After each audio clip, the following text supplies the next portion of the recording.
Comencem.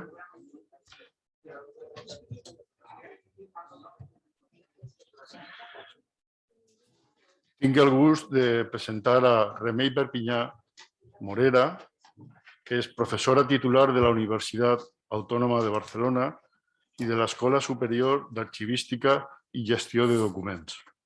Membre del grup de recerca política, institucions i corrupció en l'Espanya contemporània. Publica treballs sobre arxivística i gestió de documents, accés a la informació i arxius de la ciutadania. Es parlarà sobre la visió de gènere dels arxius i, sin més, quan vulguis. Moltes gràcies. Moltes gràcies. Doncs, abans de res, agrair a l'Associació d'Arxivers i Gestors de Documents de València la seva invitació a venir aquí i també especialment el fet de poder-ho fer presencial. Hem estat molt agraït el poder sortir finalment de Barcelona i poder veure's les cares i poder fer, l'hagués pogut fer també virtual, però crec que ha estat molt, molt agraït poder venir a fer-la aquí. Doncs, efectivament, el que jo us parlaré és d'arxius i gènere i finalment m'he decidit per aquest títol que es diu Arxius feministes versus arxius del feminisme. El que vull dir amb això és que defenso la tesi que evidentment hi ha una absència molt important de dones i d'associacions de dones i d'associacions feministes en els arxius i que és molt important que comencem a valorar els documents tant de dones com del moviment activista feminista i també de gènere, no només feminista. Però crec que no és suficient, sinó que ha de ser la perspectiva de gènere, no pot només afectar els arxius de dones, sinó que també ha d'afectar a la pròpia metodologia de l'arxiu. I, per tant, això és el que vull dir amb això. Quan dic arxius feministes, vull dir que els arxius han d'introduir la perspectiva de gènere en totes les seves vessants. Des de l'avaluació documental per saber què s'adquireix, què es compra o què s'incorpora als arxius i què s'integra, fins a la visibilització i a la reactivació dels documents en clau de gènere per visibilitzar la contribució de les dones a la societat, però també metodològicament introduir en les polítiques de gestió documental, en les qualitats de les dades, en la descripció, en els mostrejos, també en la tasca arxivística i en el tractament arxivístic i incloure aquesta perspectiva de gènere. I aquest és el motiu del títol. Espera un segon, que ara, a veure si m'aprenc. No, no ho he fet bé.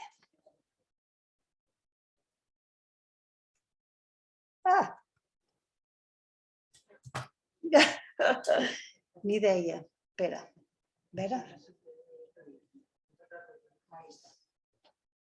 Espera, ara he de passar. Ara sí, és més fàcil.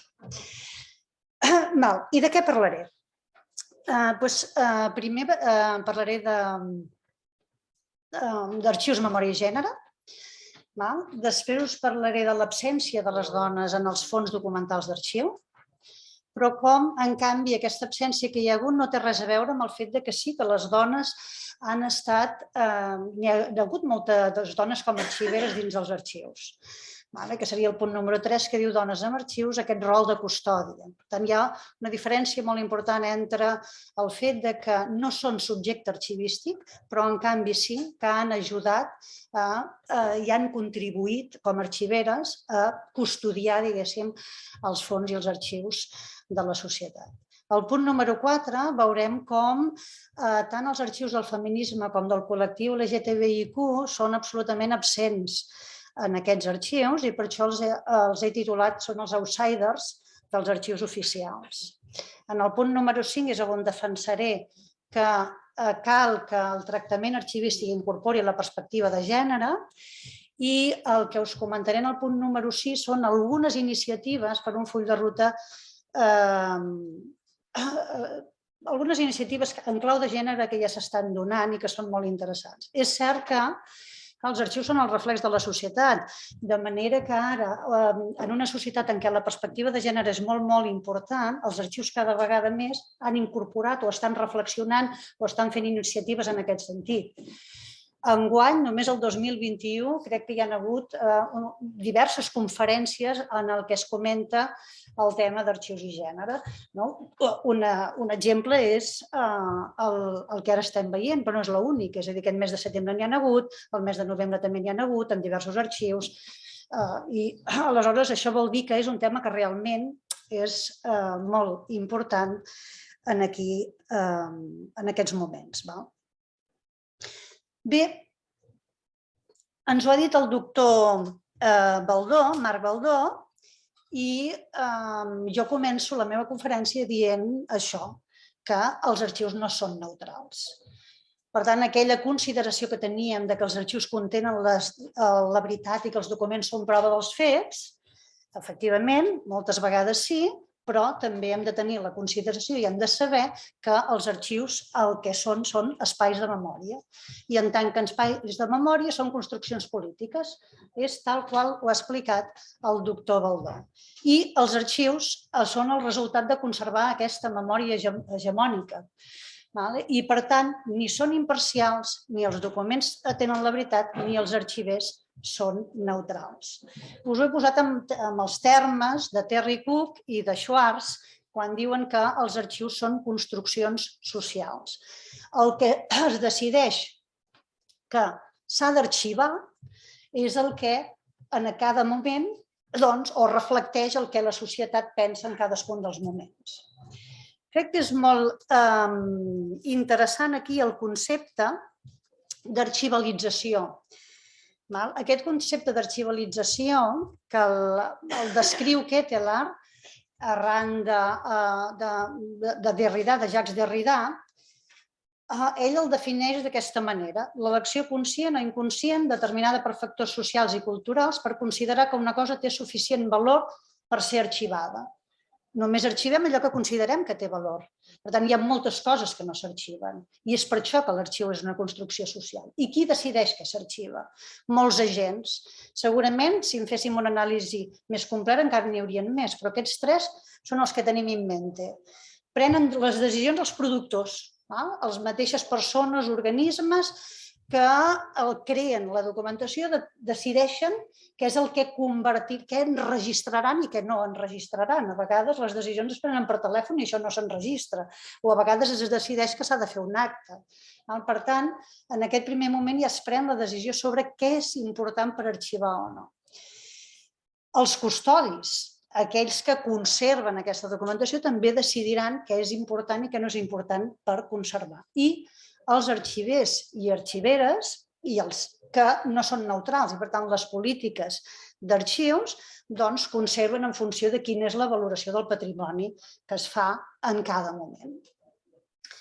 És per això que els arxius són el reflex de la societat que vivim i, per tant, de la societat patriarcal que vivim, que ha arraconat o ignorat les dones. Estan fets d'inclusions i d'exclusions, i les exclusions sempre tenen a veure amb els mateixos col·lectius que estan exclosos de la societat. Per tant, els arxius tenen la memòria hegemònica molt més que la memòria de col·lectius més marginals. Us ho he posat en termes també de Schwartz i Cook, que diuen que els arxius, des dels seus orígens al món antic, han exclòs sistemàticament els documents sobre o per part de dones dels seus fons. I com a institucions han estat agents disposats a la creació del patriarcat, donant suport als que governaven contra els marginats. Un exemple. Aquesta frase que significa o que diu ni la societat, ni la ciència, ni les arts perderien res si aquest arxiu no fos preservat i es perdés. Això ho va dir Robert Fruin, que el coneixereu, perquè és l'arxiver de l'estat holandès, això ho va dir el 1917, és el mateix, un dels signants del manual d'arxivística del segle XIX, de l'holandès, el que es considera que és el manual, el compendi, diguéssim, el primer compendi, el primer manual d'arxivística de l'arxivística moderna i actual, doncs ell amb aquesta frase va argumentar perquè no era rellevant incorporar fons privats a l'arxiu i va posar d'exemple el fons documental d'una escola de cuina holandesa que ensenyava a les dones a cuinar per propòsits domèstics. Quin interès podia tenir això? Per ell no tenia cap interès, per tant, aquest fons no va anar a parar a l'arxiu. I quina diferència hi havia entre una escola de cuina per dones o una escola de cuina? Simplement que era una escola de cuina per dones. És a dir, no n'hi podia haver-hi cap altra. Què és el que li va passar? Doncs el que li va passar és que no hi havia el referent sobre la importància o no importància de quina era l'activitat de les dones. L'activitat de les dones era una esfera privada, no una esfera pública, i per tant això no podia ser rellevant en un arxiu. Se sap, i els historiadors saben, i els historiadors ho han estudiat, que aquestes escoles als Països Baixos van ser molt importants, perquè van ser un exponent del pla civilitzador adreçat a treballadores urbanes pobres que els hi ensenyaven coses elementals sobre cuina i sobre salut i que aquestes escoles de cuina eren un lloc de trobada de diferents classes socials. Per tant, ara s'estudien, s'analitzen i se sap la importància que aquestes escoles tenien. Però en aquell moment això, diguéssim, no es va considerar important. No les coses de dones, si no s'han considerat importants a la societat, no s'han considerat importants per ser arxivades, que això és el que volia dir amb aquesta idea.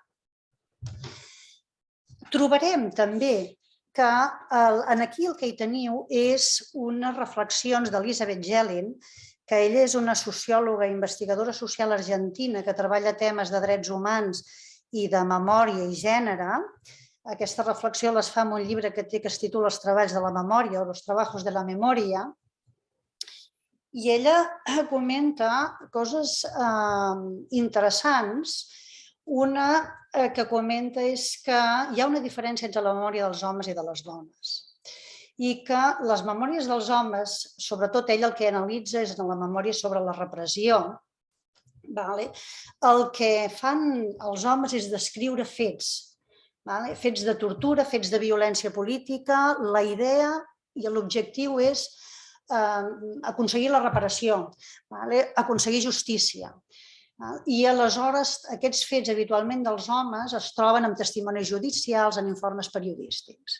En canvi, les dones no descriuen tants els fets, sinó que el que fan és narrar les vivències personals, narren records, recorden vida quotidiana, situació econòmica, familiar.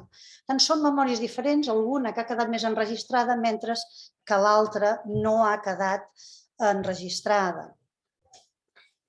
I una de les coses que ha demostrat i que ha estudiat Elisabeth Gellin és com moltes vegades les dones, quan narren els episodis de repressió, el que fan és narrar la vida dels altres, o del marit o del pare, perquè assumeixen aquest rol de la cura, negant o silenciant la pròpia vivència. I el que ens expliquen, en canvi, és l'altre. Això significa que hi ha molts silencis. Hi ha silencis perquè els arxivers han practicat silenci, hi ha silencis perquè les pròpies dones no han considerat que la seva vivència fos important i perquè narren les vivències dels altres. Hi ha silencis també perquè les dones han estat víctimes i aquesta victimització, doncs, no... I aquesta victimització de les dones ha estat molt complicada d'expressar. Els casos d'exemple que us he posat és el cas de les dones, en el primer cas coreanes, que van ser segrestades per les forces armades japoneses i que van ser per establir estacions de serveis sexuals, és a dir, segrestades i sotmeses a esclavitud sexual. Es calcula que hi van haver-hi entre 80.000 i 200.000 dones en aquesta situació durant la Segona Guerra Mundial, per tant el nombre, ja ho veieu, és molt, molt important. La situació era perfectament coneguda. Als anys 70 es va fer un llibre i era, per tant, tothom, va ser un llibre que va ser bestseller i per tant tothom ho sabia, però no va haver-hi cap testimoni fins a la dècada dels 90. És a dir, les dones no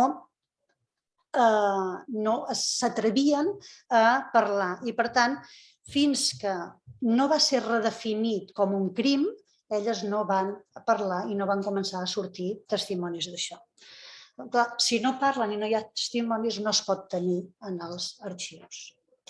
N'hi ha d'altres, en teniu un altre de testimoni aquí, com els casos d'esclavitud sexual també en el marc de terrorisme d'estat a Llatinoamèrica, que també ha estat molt estudiat, i que van ser víctimes del terrorisme d'estat, però també víctimes de l'estigma i de la segregació per part de familiars, amics i companys de militància, i que per això han guardat silenci durant molts anys.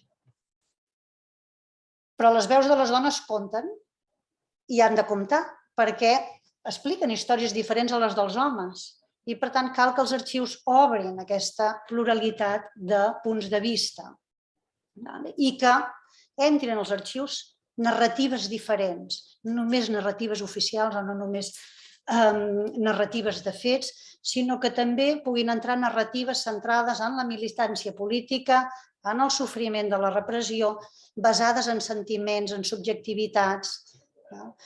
En termes de l'Elisabeth Gehlen, que és el que us he posat aquí, són els altres costats de la història de la memòria el que no està dit i que es comença a dir. Podem posar xifres a això? Jo us he argumentat que hi ha pocs, que els arxius estan fets de silencis, especialment quan a les dones. Podem posar xifres? És difícil. Perquè és veritat que hi ha molts, que els arxius tenen molts documents que són documents neutrals des d'aquest punt de vista, des del punt de vista de gènere. Imaginem els padrons, és a dir, hi ha homes, hi ha dones, tot i que podríem analitzar aquí els termes dels cognoms, que llavors la cosa és, diguéssim, és complicat i això. Per tant, és veritat que hi ha documentació administrativa que pot ser més objectiva des d'aquest punt de vista. Però tenim alguns elements per poder posar xifres. I perquè les xifres, impacten a vegades. No en tenim moltes. I no tenim moltes xifres perquè no s'ha comptat. És a dir, no disposem de cap estudi que ens digui a tot Espanya el nombre de fons personals de dones és tant, el nombre de fons personals d'homes és tant. No tenim aquestes xifres. Perquè una manera d'analitzar-ho és veure quina presència de fons personals de dones hi ha en els arxius públics. Aquesta és una manera de comptar. I només us he posat un exemple, no, n'hi ha dos, i aquest i el de següent que després us explico.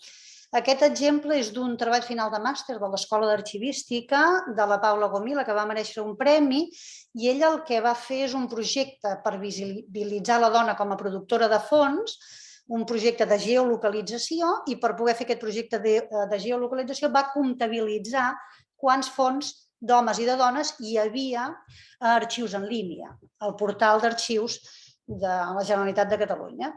I el tant per cent de fons d'homes era un 92% i el de dones era un 8%. Això era l'agost del 2019. A poc es va ampliar, això també és veritat. És a dir, que si ara haguessin tornat a fer aquest estudi, probablement hi hauria un tant per cent. Però jo volia un tant per cent una mica més alt, però volia que tinguéssiu dades establertes científicament, que és el que va fer la Paula, i per això no ho he volgut calcular ara. Li va ser fàcil fer-ho? No, no li va ser fàcil. Enlloc pots dir-li quantes dones hi ha dels fons? No. Aquest és un element sobre el tractament arxivístic i sobre la segregació de dades que haurem de rumiar com a col·lectiu, a veure si és millor fer-ho, no s'ha de fer, o com s'ha de fer. Hi ha fons importants de dones, i tant. Aquí us n'he posat dos, però n'hi ha més. El de l'Arxiu Nacional de Catalunya. Hi ha el fons de la Lídia Falcón, molt important, del moviment feminista, i el fons de la Teresa Pàmies, de l'escriptora Teresa Pàmies. N'hi ha d'altres, us he posat aquests dos perquè hi ha fons importants. Però en aquest cas m'interessava les xifres, és a dir, el 92% però no un 8%. Si calculeu a pares, la xifra és molt similar. Per exemple, l'Arxiu Nacional de Catalunya té 6 fons de dones, 5 són reines. Tenim una primera qüestió. Una segona qüestió és que l'escassa atenció de fons d'organitzacions feministes i del col·lectiu LGTBIQ. Els arxius públics li han prestat molt poca atenció a aquests fons i això també tenim xifres. Adela Cordina ha fet una tesi doctoral que es titula, on la tinc, us ho voldria dir bé, aquí, Fundamentación de Centro de Archivo de Memoria del Movimiento Feminista. En aquesta tesi el que fa és analitzar la documentació del moviment feminista, documenta quantes associacions feministes i de dones hi ha a Madrid, fa una cosa molt interessant, que és no només compta les associacions reivindicatives feministes, sinó que compta també totes les associacions de dones, independentment de que sigui col·lectiu feminista o no. I només a Madrid, dels anys 70, 80, 90, n'ha calculat més de 600.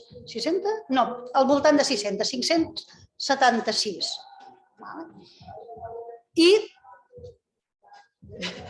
estem animats.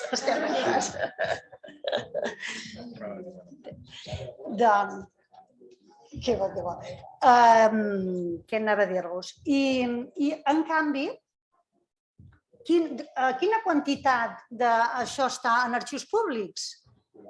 Ella diu que la major part es troba en paradero desconocido i que calcula que hi ha un 1% que està en arxius públics. No vol dir que no estiguin conservats, n'hi ha d'altres que estan conservats, però no sempre té que estar en arxius públics. Per què no està en arxius públics? Jo crec que després ho podrem analitzar però per descomptat que té a veure amb aquesta idea que us comentava abans que els arxius són el reflex d'aquesta societat patriarcal i per tant no li han donat valor o els arxius han estat al servei de les institucions, aquesta seria la idea, i per tant al servei de la memòria oficial, però és que també aquestes organitzacions no han confiat en els arxius públics. I ho analitzarem després. I aleshores, quin tipus de memòria configura aquests arxius públics? Ens podem trobar en què els arxius públics tindran presència, totes aquestes militants feministes, per exemple, tindran presència, però tenen la presència com a represaliades, com a víctimes. I en canvi no tenen presència en veu pròpia. Imagineu la presència que poden tenir en els tribunals a partir de la llei de vagos i maleantes. Per tant, sí que podrem conèixer la repressió que van patir aquestes dones. Però els arxius públics no conserven la seva lluita o no conserven la seva idea o la seva manera de viure o de voler viure. Tenim un altre element per saber si hi ha pocs o molts o quina atenció es té als arxius de dones. I és el programa Memòria del Món de la UNESCO. Jo he fet un recompte, que també l'he hagut de fer manual, és a dir, els he visibilitzat tots i a veure quants hi ha, i he trobat que hi ha 5 fons de dones o relacionats amb dones, que són els que teniu aquí. No és gens científic, això, per tant, no cal que li donem més importància, però sí que hi ha una cosa que quan la vaig veure li vaig donar importància. En el programa Memòria del Món hi ha incorporat la Declaració Original dels Drets de l'Home i del Ciutadà de 1789. Segurament és un document molt important per ser en el programa Memòria del Món. Però no hi ha, per exemple, la Declaració dels Drets de la Dona de l'Olímpia de Bruges. No cal dir també que he trobat 5 de dones i n'hi ha molts més d'homes, això també, però n'hi ha molts que no ho són. Per tant, sí que en falten. I la següent idea és no només en falten, sinó que el tractament que hem fet en els arxius no ha estat neutral i ha ajudat a invisibilitzar les dones. La manera com organitzem, com descrivim i com fem accessibles els documents és, doncs, segurament moltes vegades ha invisibilitzat les dones. Pensem a vegades com descrivim els inventaris familiars o com descrivim els productors. El descrivim sempre amb el productor amb el nom de l'home o del marit i la dona és la dona. Per tant, aquest fons està format per la documentació de tal i la seva dona, per exemple. I per tant, aquest tipus de coses s'ha ajudat a augmentar probablement aquesta bretxa de gènere. En definitiva, veiem que hi ha més fons personals d'homes que de dones i, per tant, això suposa una pèrdua irreparable en relació a les veus del passat. Hi ha dones que ja no hi seran. Si en el moment en què van actuar es va considerar que aquella documentació no era prou important per ser-hi, ja no hi seran. Ja no les podrem recuperar. És a dir, que podrem recuperar coses d'ara, però no les coses passades. No recollim dades desagregades per sexe per saber aquesta magnitud de la bretxa de gènere. Per tant, hauríem, en aquest cas, de posar-hi remei. I la forma d'organització dels arxius dificulta també trobar informació relacionada amb les dones. Ara bé, la presència de les dones sí que hi ha estat en tant que rol de custòdia, en tant que arxiveres.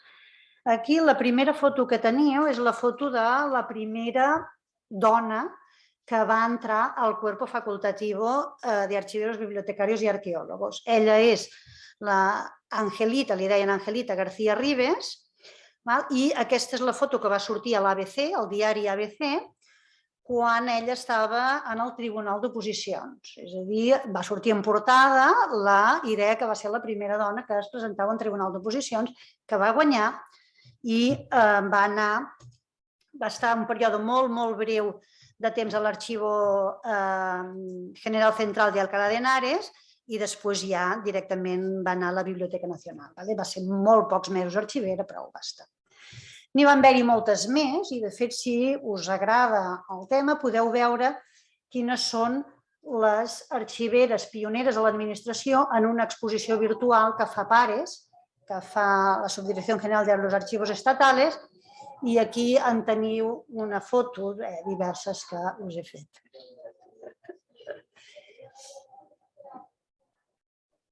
Posarem també xifres en això i aquesta és l'anuari d'estadístiques culturals del Ministeri de Cultura.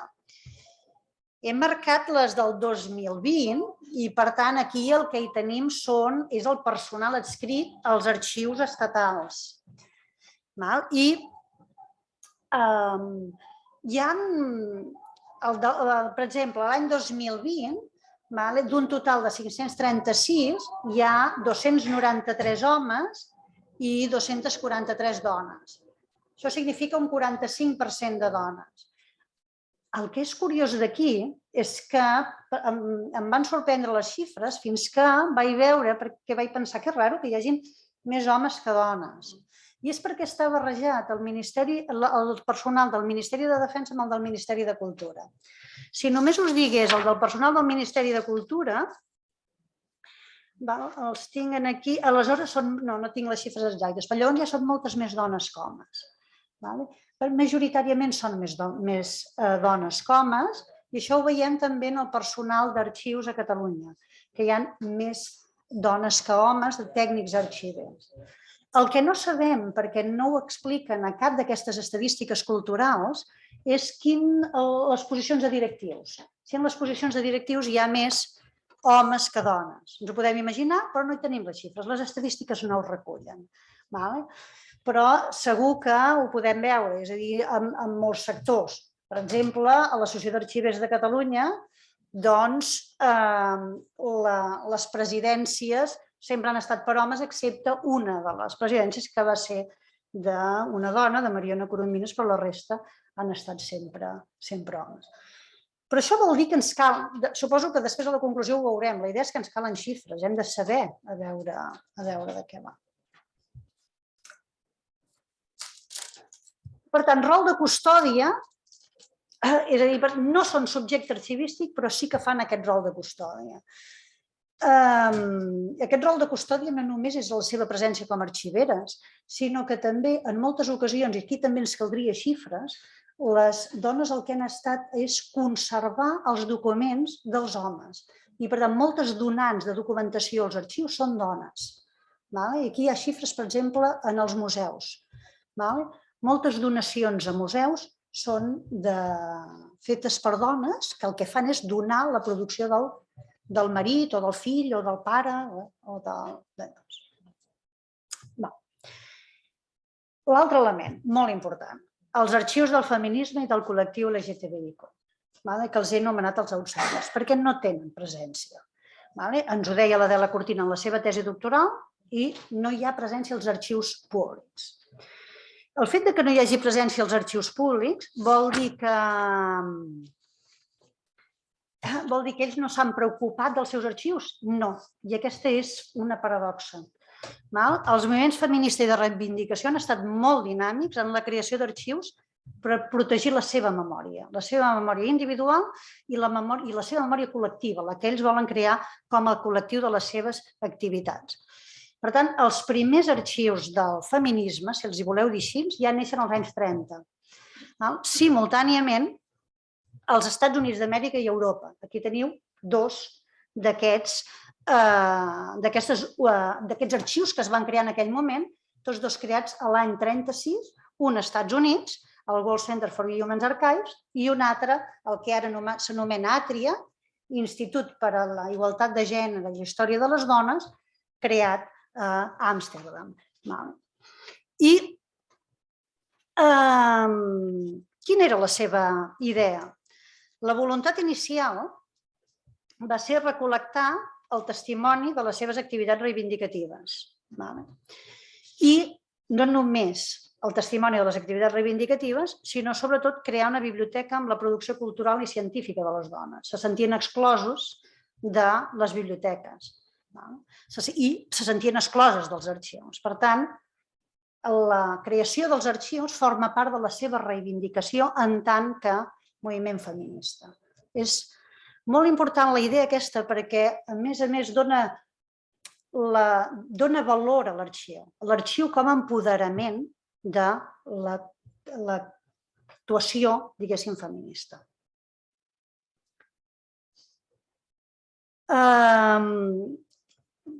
Perdoneu, no ho he fet bé. Aquí. Aquests arxius es van crear just al final de la primera onada del feminisme, quan es podien haver perdut aquests fons i aquests documents, i per això es van començar a incorporar. A la segona onada del feminisme tenim molts altres exemples, jo us poso només un de cada. I aquestes iniciatives de la segona onada del feminisme van lligades a l'impuls de la investigació feminista i dels estudis de gènere. I aleshores el que fan és crear centres que són híbrids entre l'activisme, el centre de recerca i el centre de documentació i arxiu. Un dels exemples que us he posat, però n'hi ha diversos, aquest l'he escollit de Catalunya, és Cala Dona. Cala Dona, ells es diuen un centre de documentació, però té fons d'arxiu molt importants. Durant molts i molts anys han viscut, diguéssim, per voluntariat gairebé, o han funcionat per voluntariat. Ara sí que l'Ajuntament els hi ha cedit, o ja fa uns anys, els hi va cedir un espai, que és un espai molt bonic, però encara bona part de l'arxiu i la biblioteca s'està portant en voluntariat i té fons personals que són autènticament meravellosos. Quan ells van justificar la creació de Cala Dona es va inaugurar el 1988, ells deien, la seva justificació escrita és: una de les mancances que tenim a Catalunya és que no hi ha arxius públics especialitzats en els temes de dones. I d'aquí va néixer la nostra idea d'organitzar-ne un on es recollís la història del moviment feminista. No sé si estic d'acord en que hi hagi d'haver-hi un arxiu, i aquest és un tema de debat que podem debatre, un arxiu especialitzat en dones. És a dir, en realitat no hi estic d'acord, però sí que és interessant la idea que diuen, n'han de crear un perquè els arxius, estiguin especialitzats o no, els arxius no els hi han acollit. Ara neixen molts altres, el segle XXI ha vist néixer noves propostes que vinculen les reivindicacions feministes i el col·lectiu LGTBIQ des d'una perspectiva de gènere interseccional, que té una cosa molt interessant, i és que replanteja el concepte mateix d'arxiu i el concepte de què és arxivable. I això el reivindiquen, per tant, una memòria pròpia, fins i tot reivindiquen la idea de fer un tractament arxivístic propi, lluny de condicionaments heteropatriarcals, creen genealogies estic parlant en els seus termes, en la terminologia que ells utilitzen. N'hi ha diversos d'aquests exemples. Jo us he posat un dels últims. L'exemple que veieu és un col·lectiu que es diu Arxives.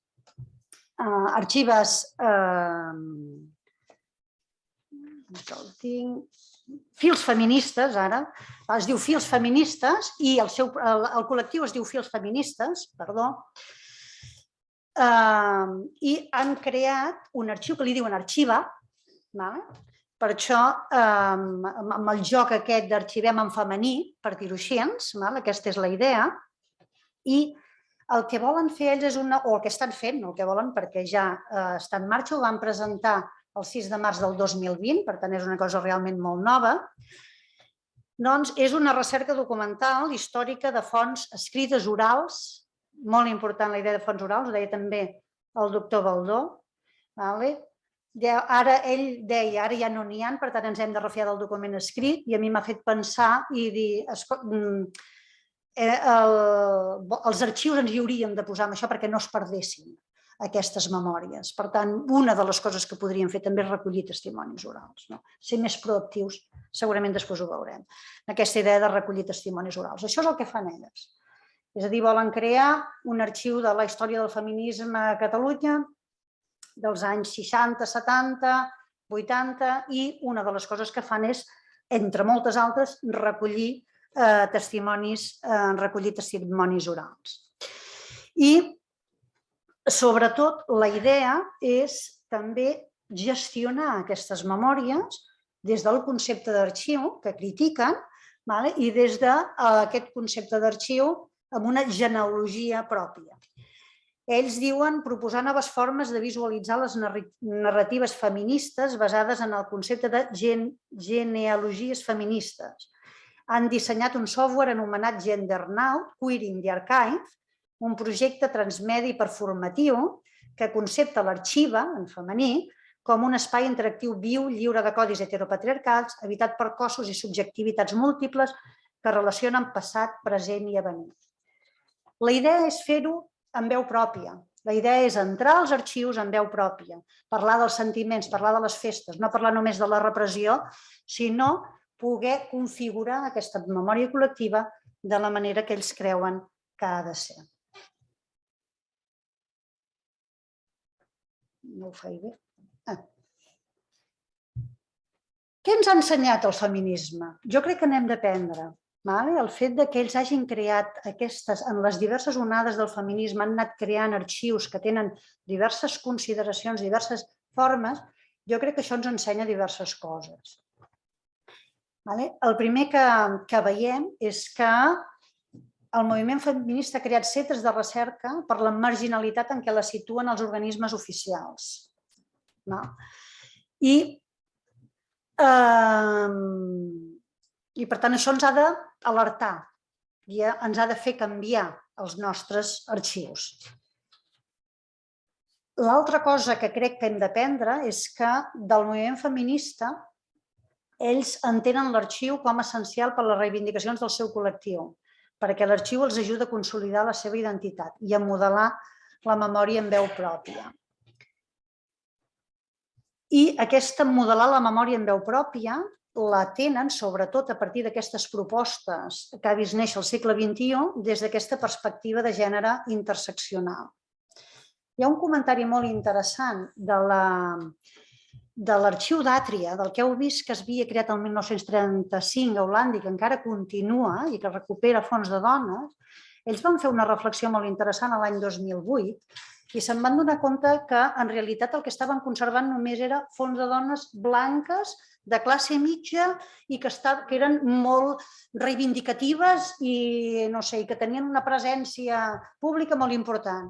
I es van donar compte que no recollien, per tant que en realitat ells també estaven marginant les veus de dones que no fossin blanques o de classes socials més baixes o de d'altres tipus de llocs. Per tant, aquesta idea de la perspectiva interseccional és molt interessant perquè en realitat nosaltres el que hem d'intentar és que els nostres arxius s'obrin aquesta memòria democràtica, s'obrin aquesta memòria més plural.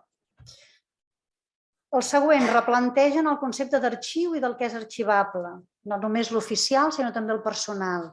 Això, cada vegada més els arxius estem més oberts, són arxius de la ciutadania, no són tant els arxius oficials. I això, a poc ens en obrim. I l'arxiu de sentiments, què és el que volem, què és el que sentim, no només què és el que va passar, sinó quina festa vam fer, com vam viure aquella idea. I això és el que, d'alguna manera, hem d'aprendre, hem de treure lliçons per poder-ho incorporar en els nostres arxius.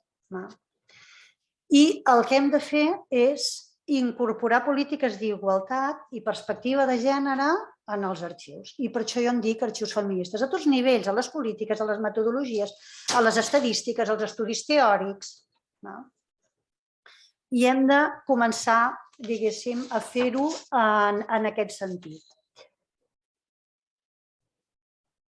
Diré només alguna d'aquestes polítiques, però ho passaré molt ràpid perquè hi ha exemples i segur que els coneixeu. Per exemple, un dels més importants és l'avaluació documental i l'adquisició en les polítiques d'ingrés. Què diu en la legislació sobre això? Diu que els documents han de ser de rellevància i d'interès històrico-cultural. Hem de pensar en nous termes per incorporar. Per tant, no només és rellevància o interès històric i cultural, pot ser igualtat, diversitat, inclusió, pluralitat, participació. És a dir, són termes claus que el que han de fer és que els nostres arxius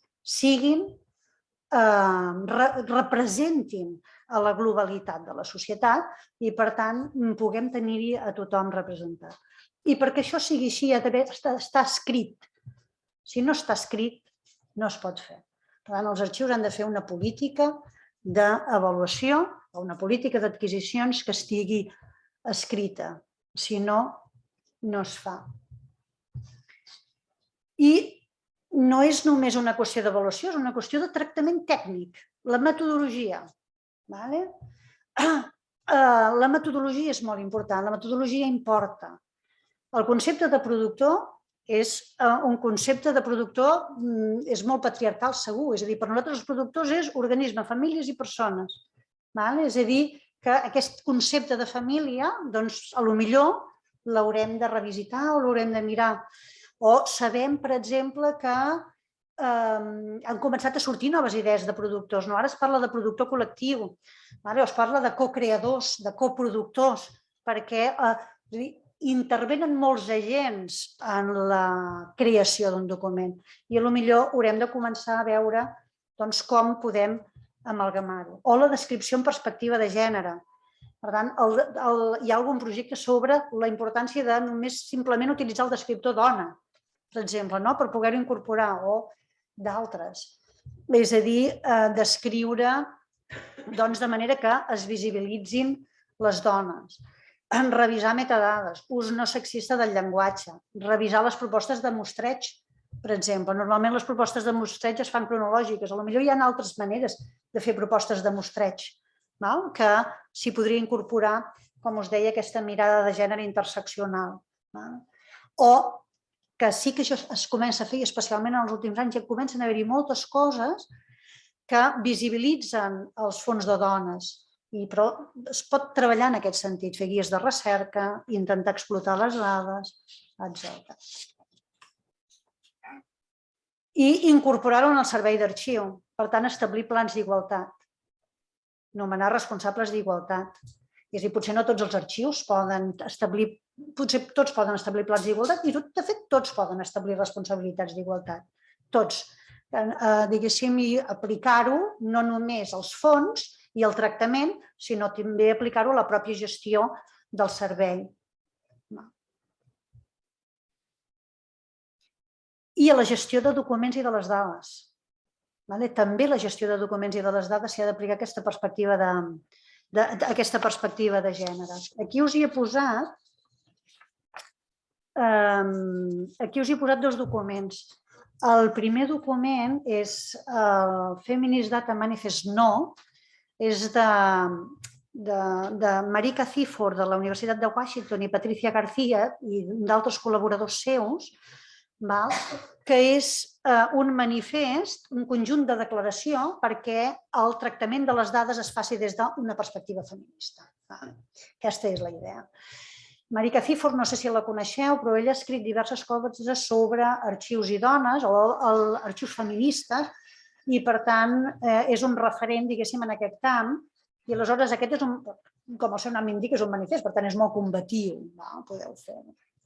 O teniu un dels últims llibres que s'ha publicat sobre el tema de dades, que és Feminisme de dades, de la Catherine D'Ignacio i la Lauren Klein, que això és publicat l'any 2020, i la idea és, ja que les dades és una forma de poder, s'han fet servir per coses bones, no cal dir, però també s'han fet servir per discriminar, per vigilar, per controlar. I, per tant, és essencial preguntar-se aquesta ciència de dades per qui? Qui les fa i per a qui les fa i en funció de quins interessos. I, per tant, s'ha de vigilar que les narratives al voltant d'aquestes dades, que són actualment blanques, masculines i heteropatriarcals, deixin de ser-ho. Doncs això és un llibre de 370 pàgines que explica com s'ha de combatre amb això. I això ens afecta els arxius i tant.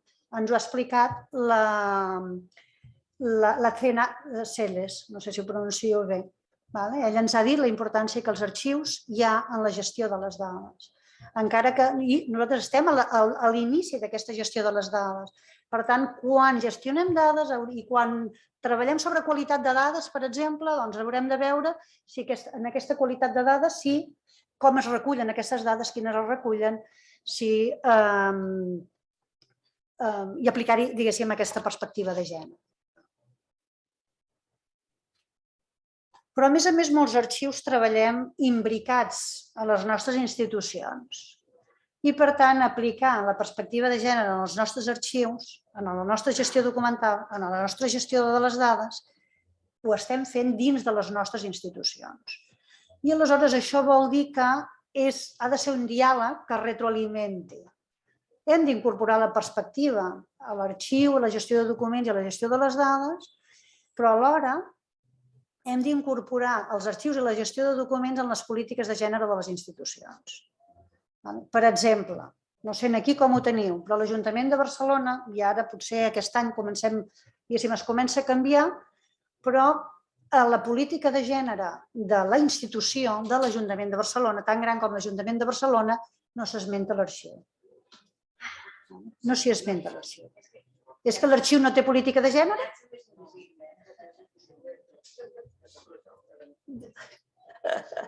Però s'hi esmenta a les biblioteques. Aleshores, clar, no té, diguéssim, hem d'aplicar el que diu Athena Celes. Doncs hem d'anar, ens hi hem de colar. Ens hi hem de colar i ens hi hem de fer visibles. El que no vol dir que l'arxiu no apliqui política de gènere. És a dir, perquè ha fet una reflexió molt important els 2 últims anys, també arrel d'algun treball que hem fet de final de màster, que l'han anat a fer allà, i l'arxiu està preocupat per aquests temes, i ha fet coses d'aquests temes, però no està interrelacionat.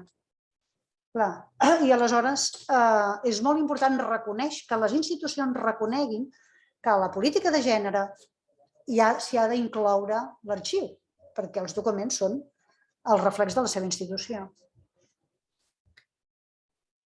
Estem en un bon moment perquè la societat està molt preocupada pels temes de gènere i, per tant, s'estan fent moltes iniciatives. Jo n'he portat algunes i segurament en coneixereu d'altres que potser fins i tot poden ser millors que les que ja us porti.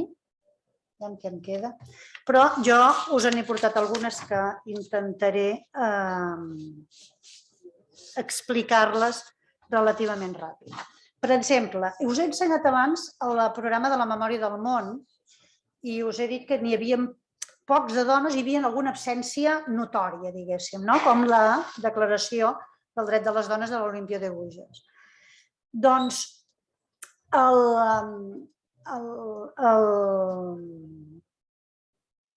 programa de Memòria del Món no, ho dic d'una altra manera. La regió d'Àsia-Pacífica, la secció de la regió d'Àsia i el Pacífic de la UNESCO, ara, està fent un estudi basat en la igualtat de gènere sobre la memòria del món de l'Àsia i el Pacífic, per tal de posar aquesta perspectiva de gènere i que, per tant, quan es fa aquest programa de la memòria del món, també es faci en base a aquesta perspectiva de gènere. Això està escrit, hi ha una sèrie de recomanacions que poden ser interessants si ho voleu llegir. Jo crec que a Espanya una de les iniciatives que crec que és molt lloable i que, per tant, se n'ha de fer ressò és el que fa el Consello de Cultura Galega i la seva Comissió d'Igualdade. Aquesta gent han treballat molt en matèria de gènere i documentació ja des de l'any 2007 i, finalment, l'any 2019 van presentar aquest informe sobre els arxius públics de Galícia, una perspectiva de gènere i feminista, que a banda de recollir les iniciatives de gènere desenvolupades pels arxius públics de Galícia, doncs també recullen dades quantitatives, analitzen els processos arxivístics, reflexionen sobre l'atenció als usuaris, usuàries i usuaris dels arxius, de la formació, l'ús no sexista del llenguatge. És a dir, té una visió molt completa que crec que és molt interessant d'analitzar perquè estudia el fenomen. I aleshores l'única manera de poder combatre un fenomen quan una vegada l'hem descobert és sabent, estudiant-lo i anant més enllà. Més modestament, aquí l'Arxiu Històric de Terrassa i Comarcal del Vallès Occidental va fer un compromís de l'arxiu amb la perspectiva de gènere i, per tant, és una declaració d'intencions d'aquest arxiu sobre què és el que pot fer a l'arxiu. I en aquestes iniciatives, l'última, perquè és potser la més novedosa, la més nova, la més diferent, us volia ensenyar, i potser ja ho coneixeu, que és el projecte Cuéntalo. Què és Cuéntalo? No sé si recordeu d'on va venir això.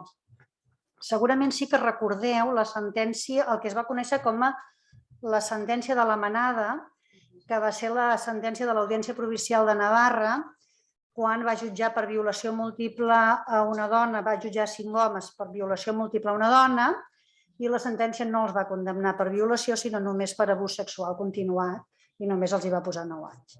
No sé si recordareu que arrel d'aquella sentència, que va suposar moltes manifestacions i molta indignació per part de tothom, doncs una periodista, Cristina Fallarás, va publicar el 28 d'abril un tuit amb un hashtag que deia Cuéntalo. I aquest hashtag el que era una crida perquè totes les dones expliquessin històries d'abusos sexuals o d'agressions que havien patit o el que sigui. I es va començar a créixer, de manera que hi ha, relacionats amb aquest tema, hi ha al voltant de 3 milions, tinc la xifra exacta en algun lloc, però al voltant de 3 milions de tuits, entre tuits, retuits i d'allò. Per què us el porto aquí? Perquè els arxivers, dos arxivers de l'Associació d'Arxivers de Catalunya, el Vicent Ruiz i l'Aniol Maria, ells el que van fer va ser, quan van veure la importància d'això, van arxivar aquests tuits. I una vegada van haver arxivat aquests tuits, aleshores van crear un projecte per veure què feien amb aquests tuits amb periodistes amb la mateixa Cristina Fallarás, que havia iniciat el camí, amb la Carme Peiró, que és una periodista especialitzada de dades, ells dos, els arxivers de l'Associació d'Arxivers i Gestors de Documents de Catalunya, i també el Centre de Computació, crec que no és el nom, el Centre de Supercomputació de Barcelona, amb diversos informàtics, enginyers informàtics del Centre de Supercomputació de Barcelona. I el que van fer, van crear un fons. Podríem discutir si és un fons o una col·lecció, això, en fi, diguéssim, són discussions tècniques importants, però aquí ara no volia fer-ho, però sí que volia veure com l'arxiu, a l'hora de crear aquest fons, diguéssim, en realitat ha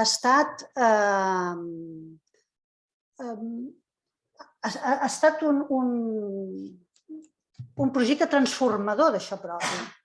És a dir, el fet que estiguessin tots els tuits aquí permet explotar les dades que si no estiguessin junts en un fons no es permetrien explotar. Per exemple, aquí es pot denunciar casos d'assassinat que no estan denunciats a cap altre lloc i que aquí es poden conèixer. I com que les dones no ho van denunciar en el seu moment, els arxius de justícia o els arxius judicials no ens donaran aquesta informació. En canvi, aquí es pot conèixer. I es pot conèixer magnituds sobre les quantitats, les tinc. És a dir, mira, l'anàlisi de les dades diu que hi ha un 9,8% que són assassinats, un 14% violacions, un 28% d'agressions, maltracte. I a partir d'aquí es pot, diguéssim, conèixer tot això. No sabem encara quines conseqüències pot tenir això, però imagina que potser les conseqüències d'això deriva que hi hagi alguna reparació d'aquestes o que es posi a la justícia a algú. Per tant, és el poder de transformació de l'arxiu. Com també un projecte de visibilització, en aquest cas en clau de gènere. Això es podria haver fet amb un altre clau. Jo us l'he portat aquí perquè aquest era en clau de gènere. I ara sí, que a tall de conclusió de les coses que he dit, doncs la primera idea és aquesta, reconèixer la desigualtat, perquè això ha estat una cosa no reconeguda, per tant és important, reconèixer la desigualtat en la memòria conservada, que obeeix a patrons patriarcals, fer un clam en el sentit que s'ha de revertir l'absència de fons personals de dones.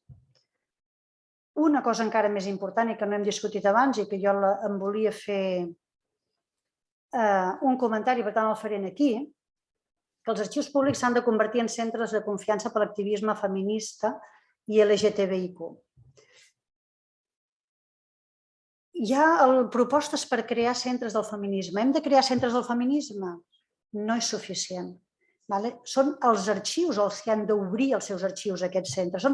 La perspectiva de gènere implica a tots els arxius, no implica només a uns arxius. És a dir, si es considera que s'ha de crear un centre d'arxius específic pel moviment feminista, no tinc problema. Diguéssim, benvinguts qualsevol iniciativa per fer-ho, però no és suficient. És a dir, tots els arxius s'han d'implicar en aquesta mirada. Una mirada que ha d'incloure tant polítiques nacionals com repensar la metodologia i entendre també del col·lectiu feminista aprendre aquesta idea que l'arxiu pot ser un instrument clau de l'acció feminista i de la justícia social. Imagineu, per exemple, aquest últim exemple que us he posat de Cuéntalo. I que, a més, l'arxiu també és important per empoderar a les dones i per empoderar el col·lectiu. Per tant, ha de contribuir a valorar l'aportació de la dona a la societat i entendre finalment el feminisme com un instrument de canvi als arxius, perquè és el que ens permet apostar per una arxivística més social i democràtica que incorpori aquesta mirada feminista de gènere interseccional per formar centres que siguin un reflex de la pluralitat de la societat. I ja estic. Moltíssimes gràcies.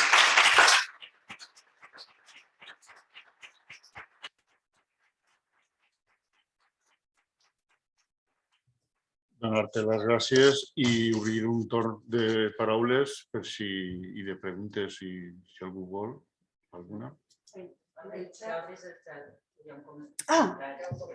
Això ho he de fer jo? Bé, espera.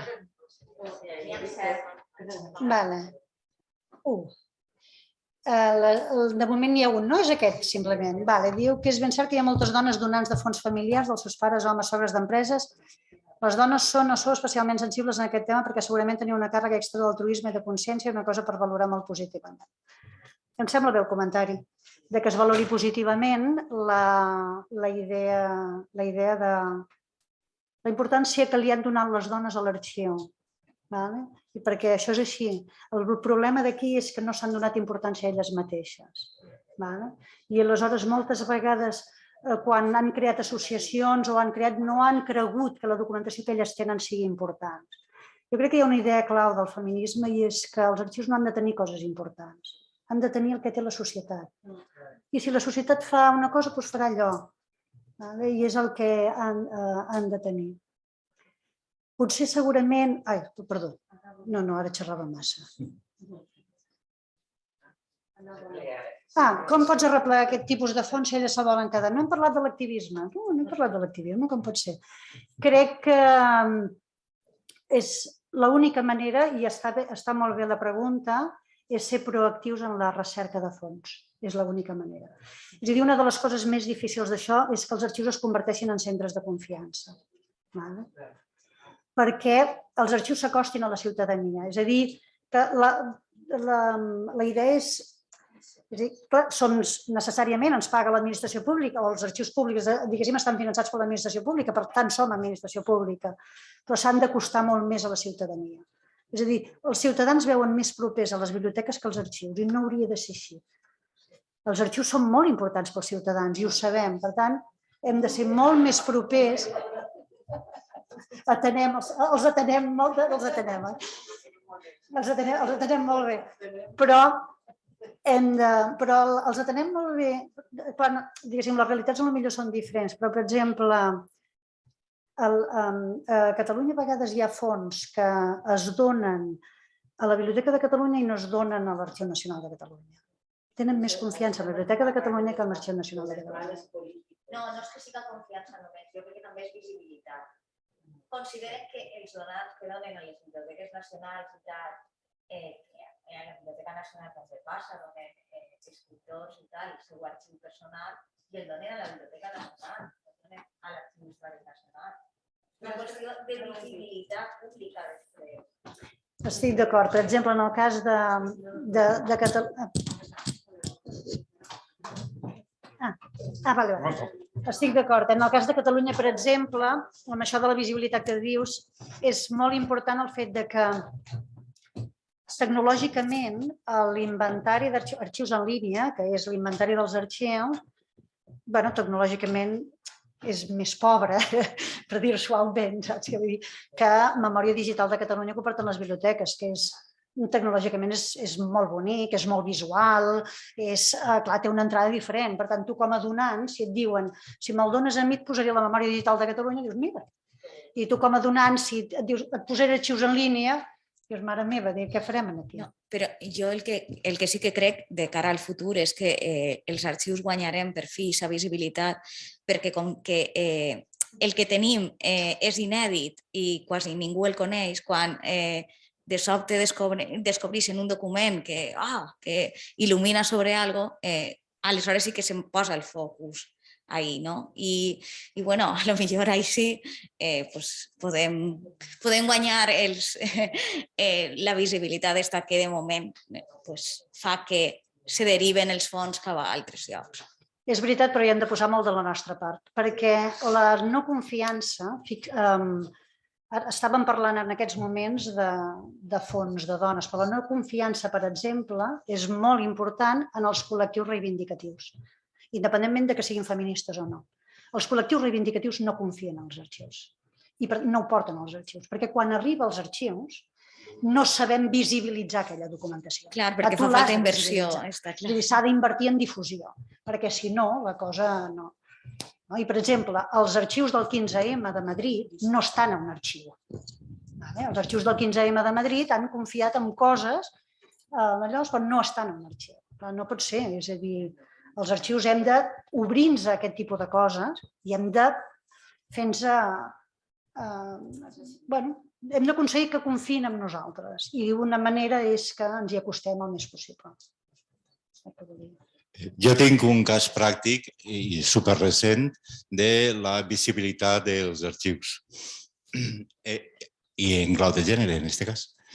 És que els arxius són importantíssims, això ho tenim clar. És que estem així i els 30 i pico seguidors virtuals que tenim, això està clar. Però fora de nosaltres, no és que no ho sap ningú, és que no sap ni que existim. Cas pràctic. Al meu ajuntament hi ha una creada, segurament, jo no ho sabia tampoc, una comissió d'igualtat. Sí, a més ja porten uns quants mesos treballant i tal, i es veu que en un moment donat es van quedar en fer unes fitxes per a fer un reconeixement de com estava el tema en el nostre ajuntament. Fa un mes vaig rebre un correu de la regidora d'Igualtat, que això sí que tenim, I diguem que, per favor, tios, no sé, no sé exactament, però sí que pregava que, per favor, que ompliren ja les fitxes, que estava ja ultimant-se el període per a fer algo subvencionat, per cert. Clar, jo vaig rebre el correu i li dic, fulana, normalment, fulana, mira, que estaria interessadíssim en poder fer la fitxa o les fitxes que me correspon, però he intentat accedir a la seva electrònica i l'expedient només veig que el nom. Em contesta el mateix dia, ai, sí, mira, perdona, Vicent, és que he consultat l'expedient i he vist que l'arxiu no té accés. Jo dic, això és que me va obrir l'accés, me va fer una tarea en la seva web electrònica fa un mes i pico. I no. És a dir, no és que en el seu moment no van contemplar l'arxiu, sinó que l'arxiver, que només n'hi ha una persona, els senyors Cassoles, no? A més, l'únic Vicent de tota la plantilla. Que coses té la vida, no? Va i resulta que no.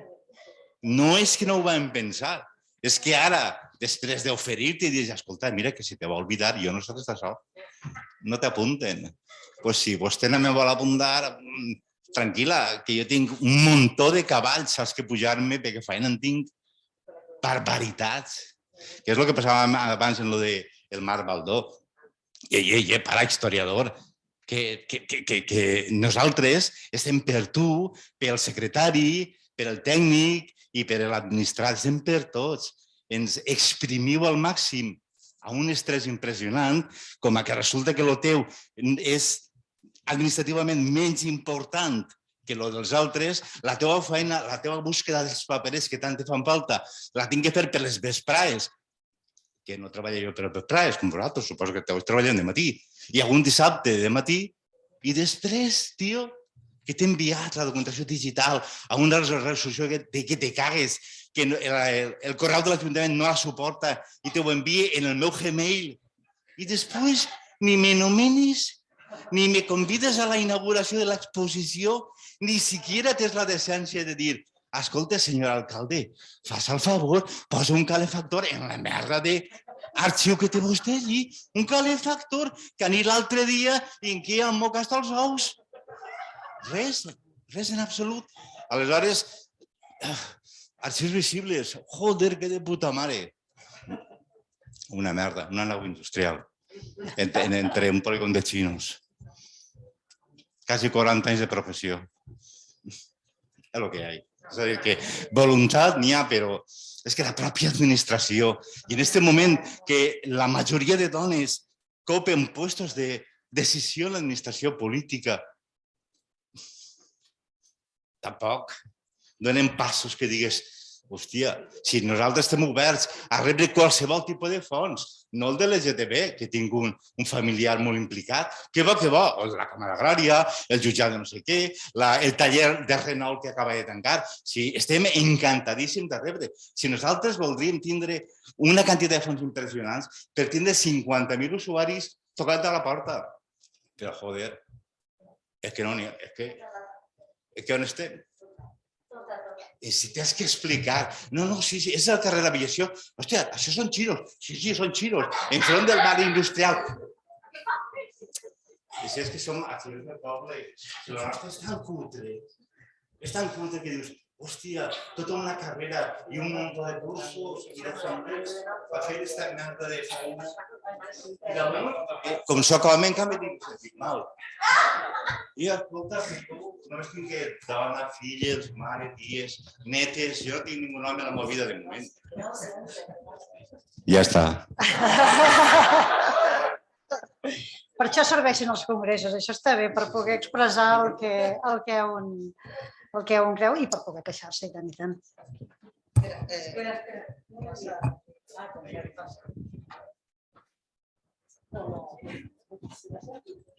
A veure, doctora Perpinyà, a mi m'agradaria la perspectiva de construcció de l'arxiu social, que és un poc l'última diapositiva que posava vostè sobre el Cuéntalo, que també ve l'exemple del Me Too en Estats Units, en Nord-Amèrica.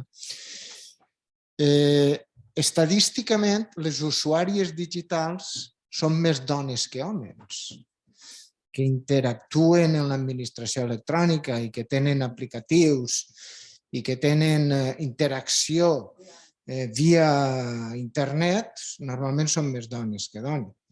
Però jo no sé si a l'hora de construir aquest arxiu social, que és una de les vessants que més pront o més tard tindrem que acarar els arxius, continuarà silenciada aquesta veu de dones o si creu pertinent fer un sesgo activista per intentar recuperar, perquè clar, el Cuéntalo és d'una temàtica de gènere, però interessa aquesta mirada, aquesta narrativa diferent, per exemple, sobre la pandèmia, sobre l'atemptat terrorista de Barcelona, sobre l'ús de patinets en mitjans socials, fent un sesgo de gènere a la participació social, distribuïda, la informació distribuïda per perfil de dona o de gènere?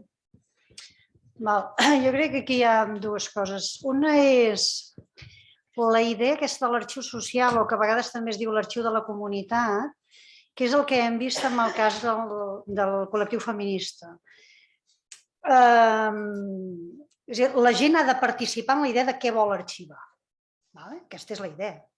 Aleshores, tu pot ser que creïs un arxiu d'alguna cosa que tu creus que s'ha de crear. Per exemple, no cal que sigui clau de gènere, hem vist Cuéntalo, però a Catalunya tenim diversos exemples, perquè els mateixos Vicenç Ruiz i Aniol Maria han fet altres exemples. Per exemple, una de les coses que van recollir amb aquesta idea d'arxiu social que dius tu és al voltant del referèndum de l'1 d'octubre. I aleshores, al voltant del referèndum de l'1 d'octubre del 2017, van haver-hi molts tuits a favor, en contra i el que sigui. I ells van creure que això es podia crear un fons, que és el que podríem discutir, si fons o col·lecció, al voltant d'això.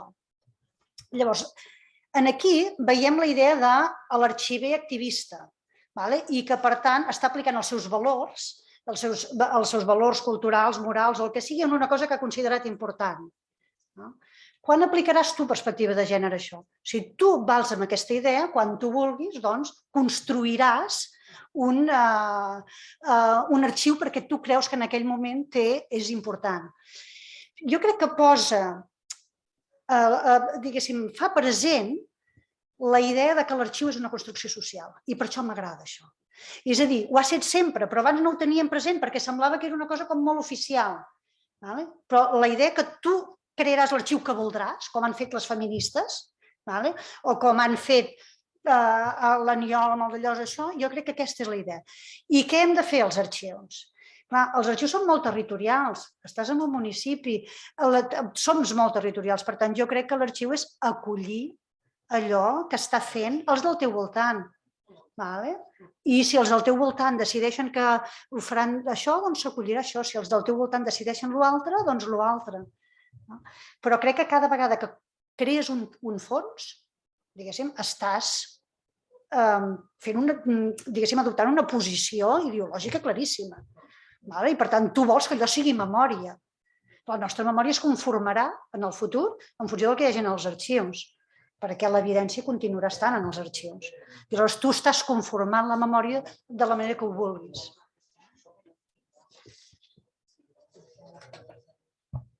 Bé, el tema, com hem vist, és prou interessant i bé, i estaríem molt de temps, però és l'hora, ja són les 2 i tenim que tancar. Moltíssimes gràcies.